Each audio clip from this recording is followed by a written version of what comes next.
Y les invito para que abran sus Biblias en la primera carta, capítulo 10, el verso 11 de los Corintios. Primera carta del apóstol Pablo a los Corintios, el capítulo 10 y el verso 11. Allí tenemos la lectura para nuestra meditación en esta noche, que es hablar acerca de la introducción a los tipos. Ahora 8 días tuvimos la primera parte y hoy tendremos ya la culminación de la introducción a los tipos. Dice la palabra de nuestro Dios: y estas cosas les acontecieron como ejemplo y están escritas para amonestarnos a nosotros, a quienes han alcanzado los fines de los siglos. Que el Señor Jesús nos bendiga por medio de su gloriosa palabra. Antes de entrar de lleno a la segunda parte de la introducción a los tipos, quisiera hablarles un poco acerca de lo que dice el apóstol Pablo.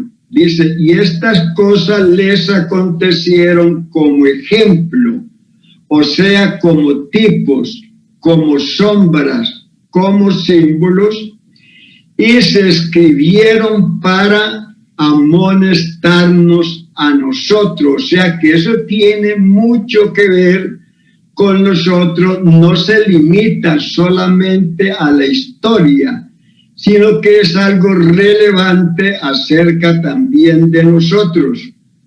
Y podemos pensar que ¿qué fueron esas cosas que se escribieron? ¿Y por qué se escribieron? ¿Qué fue lo que el pueblo hebreo hizo? Que cayeron en la disciplina de Dios. ¿Y por qué fue que lo hicieron? ¿Qué experiencias tuvieron? Si usted lee minuciosamente el capítulo 10 de los Corintios, se dará cuenta que comienza con la experiencia que el pueblo hebreo tuvo cuando salió de Egipto. Ellos pasaron la mar, estuvieron bajo la nube y en la mar, fueron bautizados en la nube y en Moisés, o sea, en espíritu y también en agua. Comieron de la misma comida espiritual todos, bebieron de la misma roca que los seguía, la roca espiritual, y la roca dice que era Cristo. Luego dice que de muchos de ellos no se agradó Dios, por lo cual fueron postrados en el desierto. Y luego entonces dice que esto se escribió, que esto les sucedió a ellos como ejemplo. Oiga, fue un ejemplo para nosotros, para que lo que ellos hicieron negativo, nosotros no lo hagamos. Y lo que ellos hicieron cumpliendo la voluntad de Dios, nosotros también lo hagamos. ¿Qué fue lo que ellos practicaron? ¿Cuáles fueron esos pecados? La Biblia dice que eran idólatras. Comían, bebían, hacían fiestas, fornicaban, tentaron a Dios y murmuraron. Hablando un poquito acerca de tentar a Dios, todavía creo que hay hermanos que en este tiempo están tentando a Dios. Ellos no se cuidan, ellos no usan el tapabocas, ellos no están en cuarentena. Ellos dicen: mire, yo tengo al Señor Jesús que me guarda, eso es verdad, pero cuando ellos dicen eso, están tentando a Dios. Porque si uno por ignorancia se cae en un pozo, crea que el Señor lo saca. Pero si yo me tiro al pozo diciendo me voy a tirar porque el Señor me saca, eso es tentar a Dios. Bueno, es que esto es cuestión de los hombres. ¿Dónde dice la Biblia de la tal cuarentena? Parece que nunca hayan leído la palabra de Dios, porque la Biblia habla de la cuarentena. La Biblia habla acerca del aislamiento. La Biblia habla acerca del tapabocas. La Biblia le dice a su pueblo, enciérrate por un momento, entre tanto que pasa la ira. Enciérrate porque afuera hay una pandemia grave, así que tú te vas a encerrar. Eso es bíblico.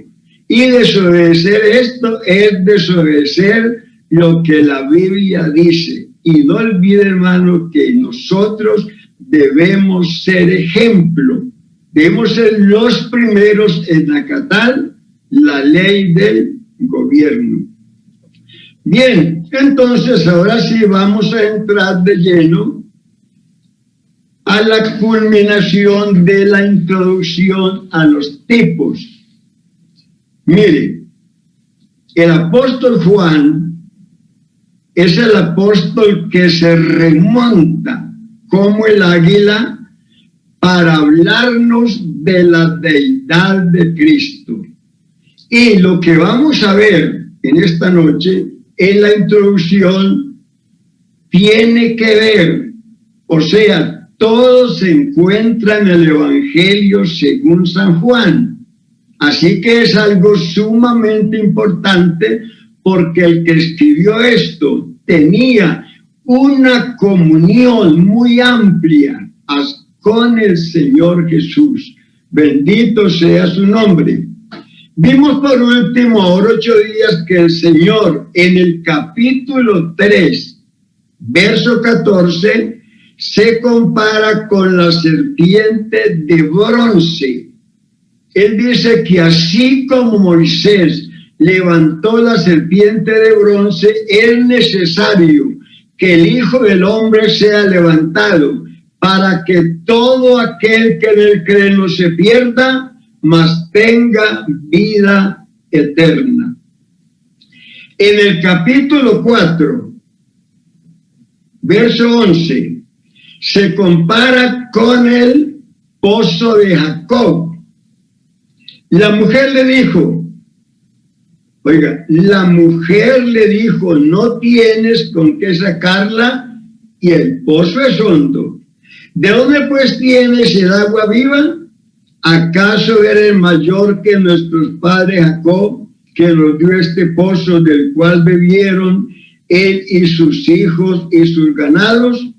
Jesús le contestó, cualquiera que beba de esta agua volverá a tener sed, pero el que beba del agua que yo le daré no tendrá sed jamás, sino que en él habrá una agua que salte para vida eterna. En el capítulo 5, verso 49, se compara con el pan de vida. No olvide que le estoy leyendo todo en el Evangelio según San Juan. Yo soy el pan de vida. Vuestros padres comieron el maná en el desierto y aún así murieron. Este es el pan que descendió del cielo, para que no muera quien coma de él. Yo soy el pan vivo que descendió del cielo. Si alguien come de este pan, vivirá para siempre. Y el pan que le daré es mi carne, la cual yo daré por la vida del mundo. En el capítulo 7, verso 37, se compara con la roca de la cual manaron aguas vivas y el pueblo bebió. En el último y gran día de la fiesta, Jesús se puso en pie y alzó la voz diciendo: si alguno tiene sed, venga a mí y beba. El que cree en mí, como dice la Escritura, de su interior brotarán ríos de agua viva. Esto dijo el Espíritu que habían de recibir los que creyeran en él, pues aún no había venido el Espíritu Santo, porque Jesús no había sido aún glorificado. Bendito su nombre.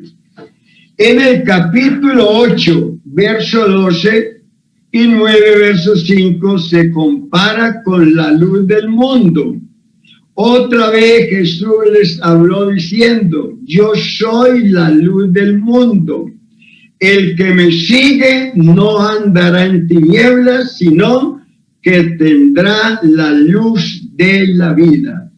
En el capítulo 10 y 11, él es el prototipo de todos los pastores del Antiguo Testamento.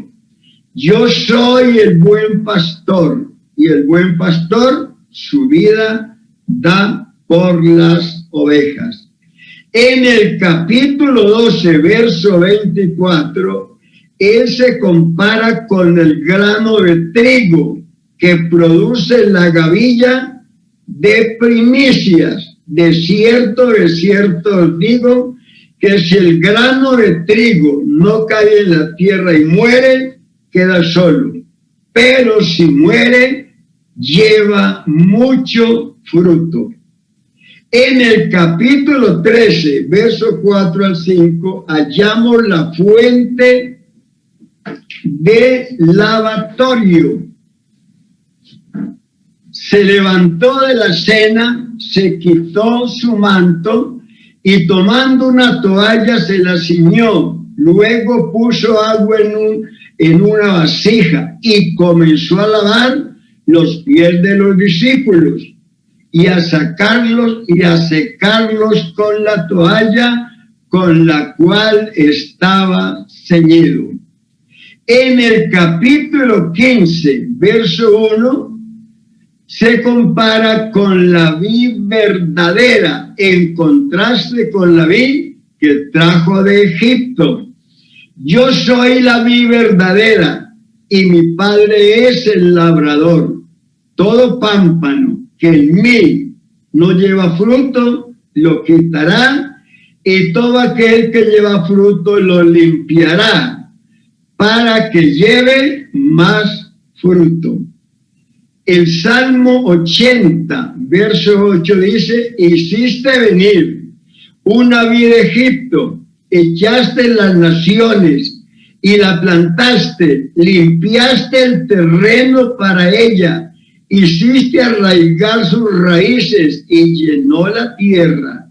Los montes fueron cubiertos con su sombra y con su sarmiento los cedros de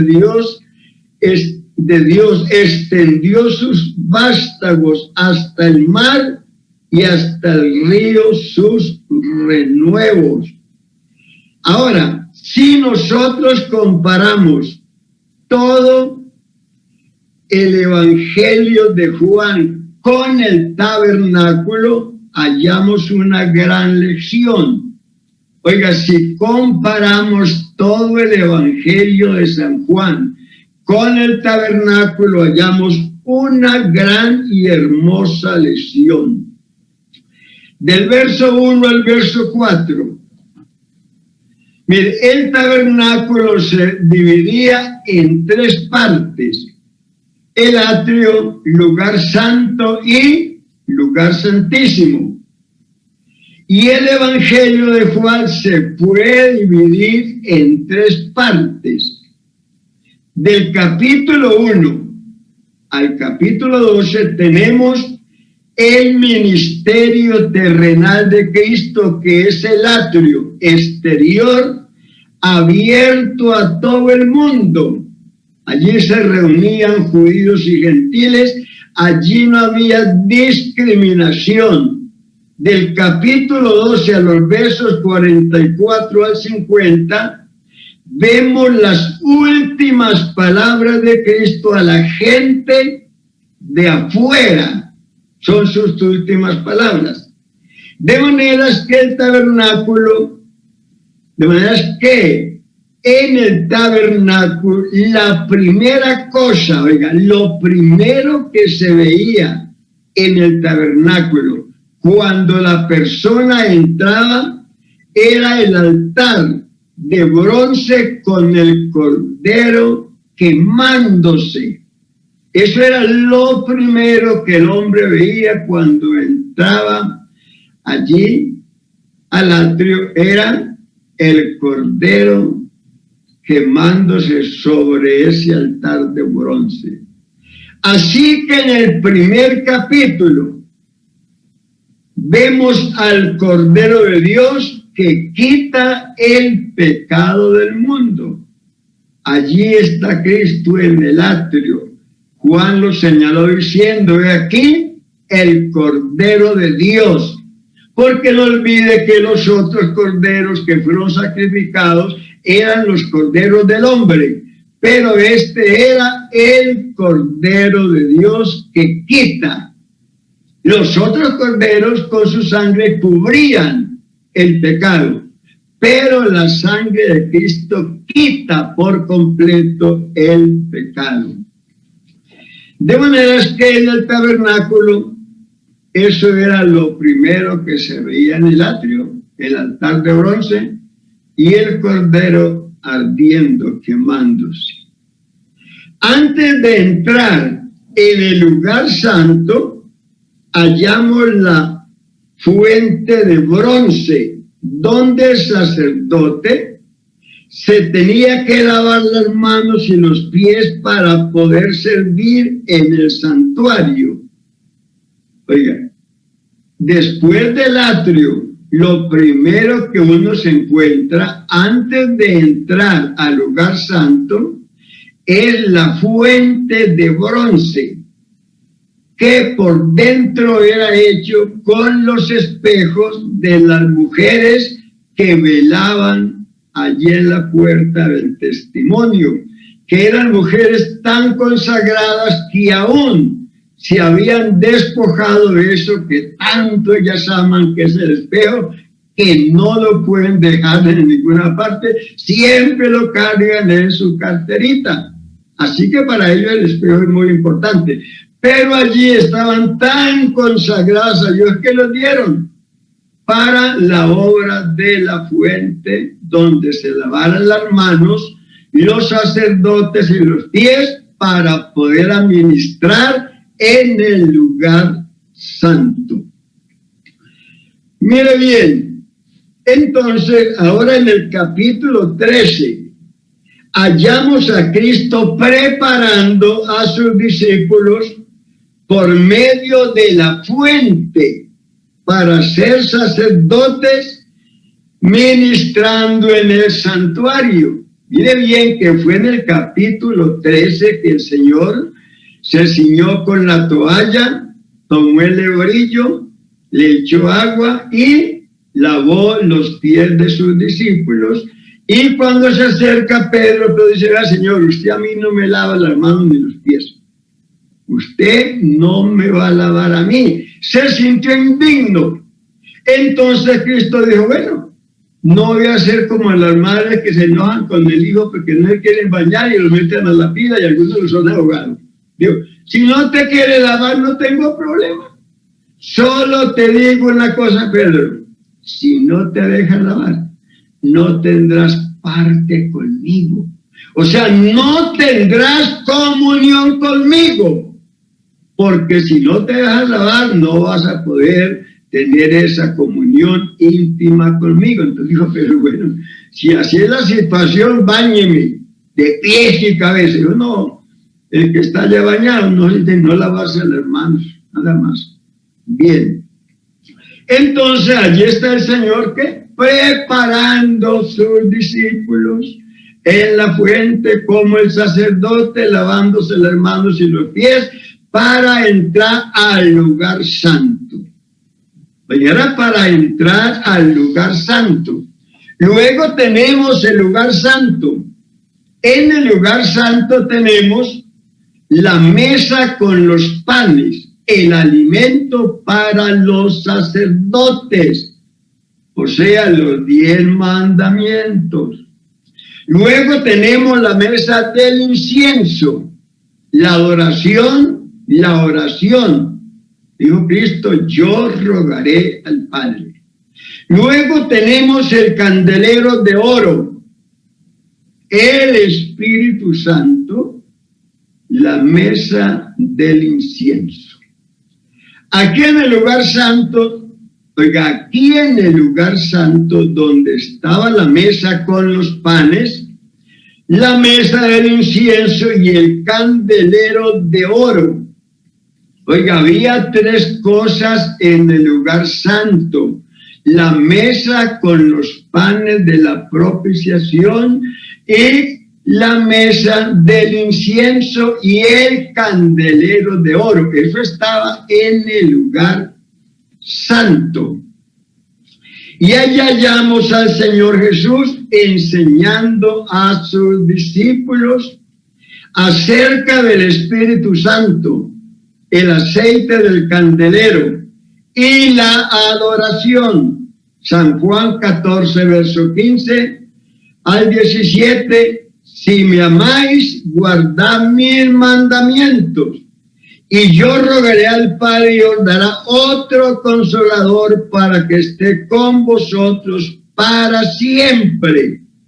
El Espíritu de verdad, el cual el mundo no puede recibir porque no le ve ni le conoce, pero vosotros le conocéis porque está con vosotros y será en vosotros. Bendito su nombre. De manera que los maestros de escuela dominical enseñaban a los niños por medio de grabados, de objetos, y Dios mismo enseña a la raza humana por medio de tipos, símbolos, cosas naturales o personas que representan verdades espirituales. Por ejemplo, hallamos en el Evangelio según San Juan los 7 milagros que nos hablan de la salvación del hombre y sus resultados. Eso está en el Evangelio según San Juan. Miren, los 3 primeros milagros nos muestran cómo se salva un pecador.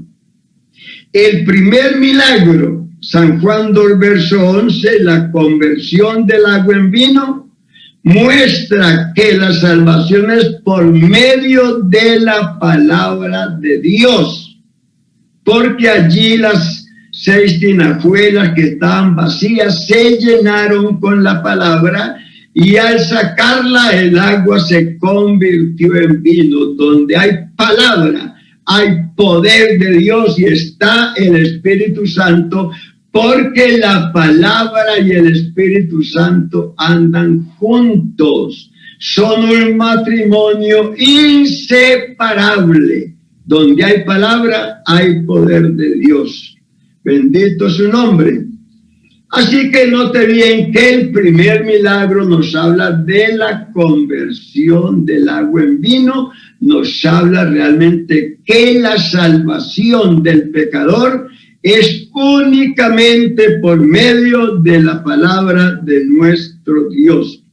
Segundo milagro, la sanidad del hijo del noble, capítulo 4, 46 a 54. Muestra que la salvación es por fe. Oiga, muestra que la salvación es por fe.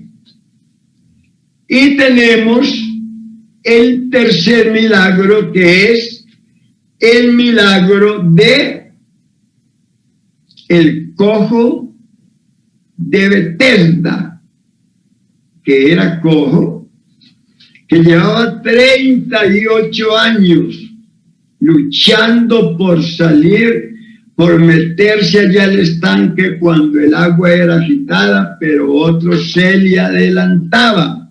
Y ese milagro nos habla que la salvación es por gracia. Mire, el estanque estaba repleto de enfermos, ciegos, cojos, mancos, paralíticos, con cáncer, con toda clase de enfermedades terminales. Y hermano, el Señor se dirigió a ese que tenía 38 años, solamente a ese. Y lea bien que ese paralítico no estaba rogando a Dios, no estaba: Señor Jesús, haz algo por mí.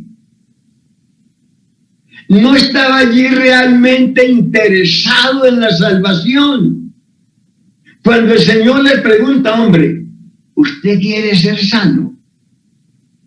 Le dice: oiga, pero por eso es que llevo aquí 38 años, porque yo no tengo hombre. Es que mi confianza la tengo puesta en los hombres, pero todos me han fallado, ninguno me han extendido su mano para llevarme allá al estanque y meterme. Todos me fallan. Y entonces, ¿qué fue lo que el Señor hizo? Hizo algo que no hizo con ningún otro.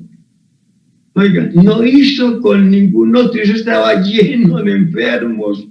Pero hermano, este hombre halló la gracia de nuestro Dios, porque hermano, la salvación sigue siendo por gracia. Ese hombre no tenía nada que lo acreditara delante de Dios, no tenía ninguna obra buena.